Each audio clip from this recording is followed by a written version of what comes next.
और जैसे ही जनक जी ने स्वीकृति दी, जनक जी ने बारात के विदाई की स्वीकृति दी, तो सुंदर जो मंगल वाद्य बज रहे थे, उन सहनाइयों में करुणा के स्वर फूट पड़े, करुणा की सहनाइयां बज उठी और चारों ओर ये चर्चा होने लगी। देखो अब बारात चली जाएगी, इतने दिनों से आनंद प्रमोद विनोद में हम झूम रहे थे, पर अब बारात चली जाएगी, हम लोगों के बीच से ये आनंद चला जाएगा। सब लोग उदास हो गए, निराश हो गए, बार बार राम जी को देखकर कह रहे हैं, आप हे पहुना, आप आते रहिए, आप आते रहना। उधर जनक जी महाराज अपनी बेटियों के पास गए और अपनी पुत्री जानकी को देख करके हृदय से लगा लिया जनक राज जी ने। खिल्ली ने राय और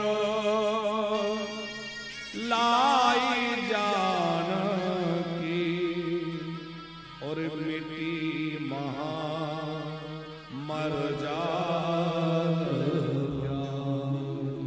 उनकी ज्ञान की मर्यादा नष्ट हो गई। जो विदेह राज कहलाते हैं आज वह व्रही हो रहे हैं। जो महाराज जनक हैं वो अपनी जानकी के वियोग में बिलख कर रो रहे हैं। सीए बिलो के धीरता भागी रहे कहावत परम विरागी। जो परम विरागी कहे जाते हैं वह अपनी बेटी जानकी को हृदय से लगा करके फूट फूट के जनक जी रो रहे हैं। बेटी तू जा रही है। हमने कल परसों की कथा में कहा था, कौन ऐसा पिता होगा जो बेटी को डोली में बिठाते समय रो ना पड़े, उसका हृदय फट पड़ता है, मेरी बेटी जा रही है। जनक जी कह रहे हैं, जानकी तुम्हारे कारण ही मेरे यहां राम पधारे, तुम मेरी बेटी बनकर जो आई तो मुझे रघुनाथ जी का दर्शन हो गया, आज तुम जा रही हो। जानकी जी जब जाने लगी तो उन्होंने एक तोता और एक मैना को बड़े लाड़ चाव से पाला था, वो देख करके करुण क्रंदन करने लगे। हा जानकी आप चली जाएंगी, रोने लगे। सब रुदन कर रहे हैं, पुर नर नारी सब रोने के लिए रोना चाहते हैं, पर सोचते हैं कि ये मंगल बेला है, रोना ठीक नहीं है। बार बार माताएं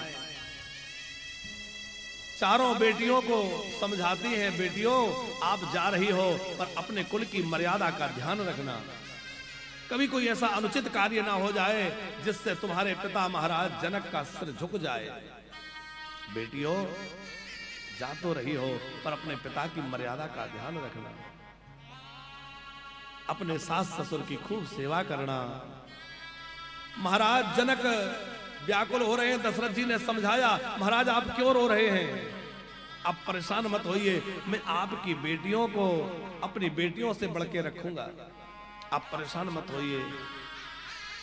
और जब ये कहा तो जनक जी दशरथ जी को हृदय से लगा लिए। जनक जी प्रणाम करना चाहते हैं, दशरथ जी ने प्रणाम नहीं करने दिया। जनक जी बोले मैं बेटी वाला हूं और बेटी वाले को तो झुककर रहना चाहिए। दशरथ जी बोले नहीं, आप झुकेंगे क्यों, आपने मुझे कुछ दिया है।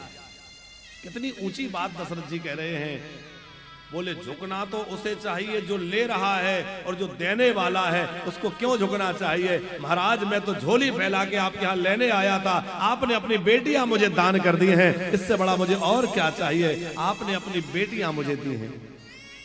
मैं आपसे निवेदन करूं, एक पिता अपने कलेजे का टुकड़ा बेटी आपको दे देता है और फिर भी दहेज के लोभी भेड़िए जो कहते हैं कि ये नहीं दिया।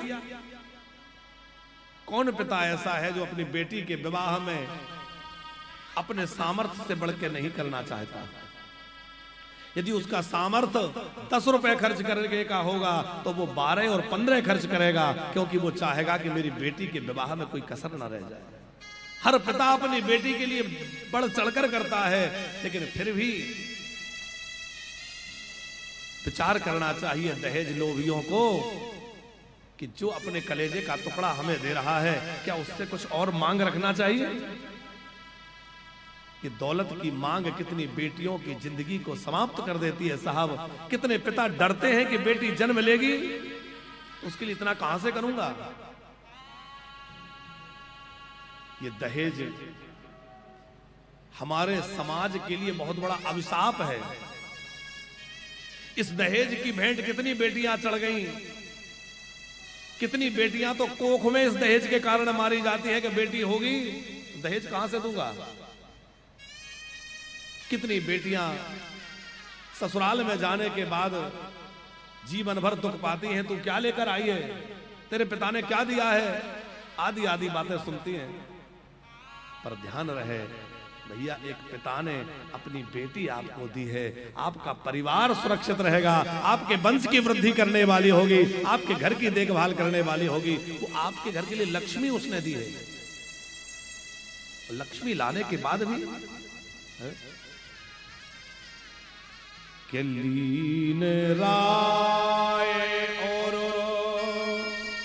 लाई जानकी और मिट्टी महामर जाग, मिट्टी महामर जाग। ज्ञान की मर्यादा मिट गई। दशरथ जी कह रहे हैं महाराज जनक, आप बड़े हैं, मैं छोटा हूं, क्योंकि मैं लेने वाला हूं, आप देने वाले हैं। देने वाला हमेशा बड़ा होता है, लेने वाला छोटा होता है। आपने अपनी बेटियां मेरी झोली में डाल दी है। दशरथ जी हृदय से लगा लेते हैं। जनक जी विदा करने जाते हैं, चारों बेटियों को डोली में बिठाया गया। 4 डोली सज के तैयार हैं, कहार डोली लेकर चल दिए हैं। पीछे पीछे महाराज जनक चले जा रहे हैं, बड़ी दूर तक पहुंचाने गए। लेकिन वशिष्ठ जी ने समझाया, कोई मेहमान आए तो बहुत दूर तक पहुंचाने नहीं जाना चाहिए। हमारे यहां पुरानी परंपरा रही है, कोई मेहमान कोई पाहुना आए तो उनको कहां तक छोड़ने जाएं? किसी जलाशय तक, कोई नदी हो, तालाब हो, गांव किनारे का कोई नदी सरोवर, वहां तक पहुंचाने जाए। जलाशय तक, बहुत दूर तक पहुंचाने न जाएं, क्योंकि बहुत दूर तक पहुंचाने जाएंगे तो लौट के आने की संभावना बहुत दिनों में होगी। तो वशिष्ठ जी ने समझाया कि अब आप लौट जाइए। बार बार समझाने पर जनक जी लौट आए हैं, लेकिन बार बार लौट लौट कर अपनी बेटी जानकी को देख रहे हैं। रो रो करके बुरा हाल है। नर नारियों का